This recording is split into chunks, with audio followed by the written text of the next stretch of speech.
I believe that true love doesn't fade away. And I know, like, don't throw tomatoes at me yet, because I know a lot of y'all probably did a 15-year bid with somebody, and it ended, and you can honestly feel in your heart like, but I loved her. I really did. At some point, it was deep, and she could say the same thing. But why did it end? You know, only people who carry that type of flame and then they find their twin knows what I'm talking about. True love does not end. You wake up every day and it's just like the first day you found out you love them. It just starts all over again. It doesn't wear off.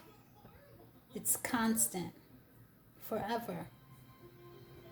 You know, almost like, yeah, forever. But but on the other hand, there's nothing wrong with having a human experience and you start to grow apart or feel different, see the person in a different light as you go on and learn things about them and realize they're not a perfect fit for you. You know, but a lot of people, when they start to go through these personal changes or changes with their partners and the feelings change, or they just feel like something's missing because whatever that person has, it is not filling the void in you. Whatever's happening, there's no more growth. It becomes routine, you just bored, or even some people be with a person in a relationship, marriage, however, and they feel lonely. They're not getting their needs met.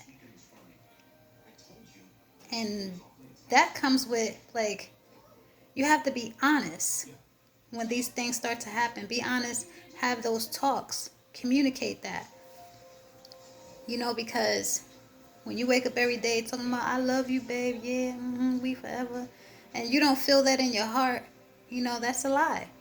When you know you're out there looking for something else, you're lying to yourself first and the other person who believes that you feel the same as the first day.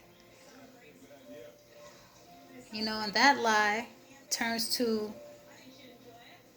resentment. You start resenting your partner, and they don't even know why. You're just drifting, and or vice versa, however, or both. You know what I'm saying? That lie turns to resentment. That resentment turns to, cheating and sneaking and possibly a breakup. You know, some people's vows should be honest, like, and it should say, like, till cheating does us part. Because that's exactly what's going on nowadays. But, anyways, I mean, if you're married and you're in a relationship or you're building something, however, a commitment, nothing can break two people up. Nothing but you and the person that you're with. Nothing and no one else can break you guys up. I'm sorry to say, people exterior to y'all, can take responsibility for playing a role and, doing things to, how people are. But if you feed into temptation, whatever that is, that's your fault. You know what I'm saying? You create the crack in your relationship that makes that crack bigger to a breakup.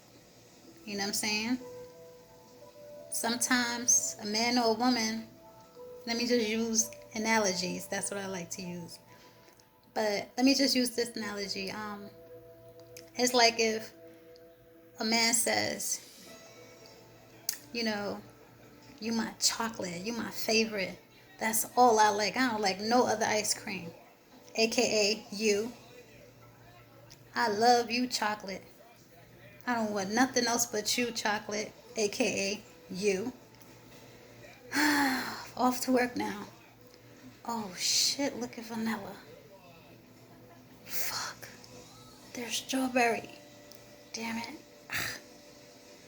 Raspberry looked so damn good. And there goes the temptation. You want to taste them all,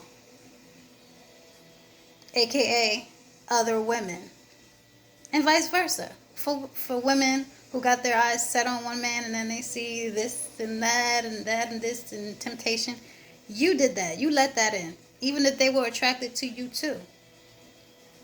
You know what I'm saying? But that's how it happens. You allow that in, and whatever's broken within you is what you have to figure out. You know, how to heal that so that you can sustain a healthy relationship. There's a lot of people who are in relationships just because they're codependent. They are not really relationship material. They can't commit. They don't know how to commit.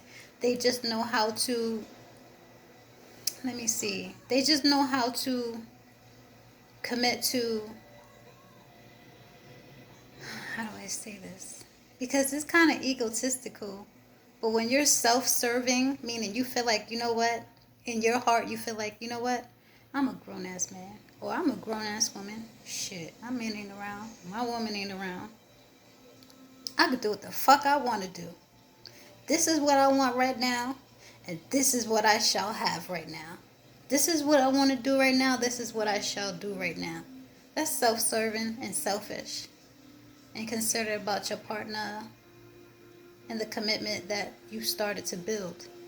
So, with that being said, you know, no one else can break up your relationship. Only you two. A lot of people like to blame others and they don't want to see the problem.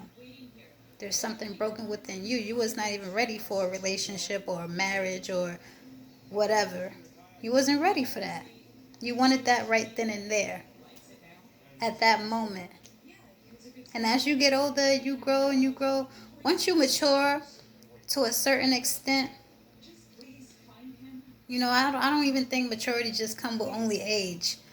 Maturity comes with experience, knowing yourself, and knowing exactly what you want. You know, when you know exactly what you want, there's no need for your ass to be a size 8. And you want to see what 7 is like, and you want to try on a 9, or maybe an 8.5 or 8.25. There's just no need to try on different sizes when you know your size. And when you get to that maturity level, you just don't play around. And that's the whole dating game. You don't have to see what tonight's going to be like with this blind date or go out and see what's going to happen. And yeah, it's good to have friends. I mean, you can have as many friends as you want to. You don't have to get involved with them in a relationship or sleep with them. You know what I'm saying? But that comes with experience and maturity. Once you learn what you want and you learn who you are. A lot of people still don't even know who they are because they just been codependent on having someone around. They haven't took the time to be by themselves, to see how they feel, what they really want when nobody's around. Whew. I'm grateful. I'm grateful.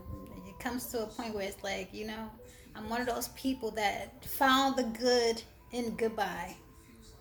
I'm not one of those people that, you know, once I realize it's over or there's nothing there or we're not taking this to another level. I'm not one of those people who want to stick around, you know. I'm not like that. I'm not clutch, you know. I'm not codependent. I'm not a leash. I don't. I'm not trying to stick around if this ain't going nowhere. I got a life to live, things to do, and other people that can possibly be good to me. So it's like, I'm just happy. Yes, I'm happy. That's all. Bye, you guys.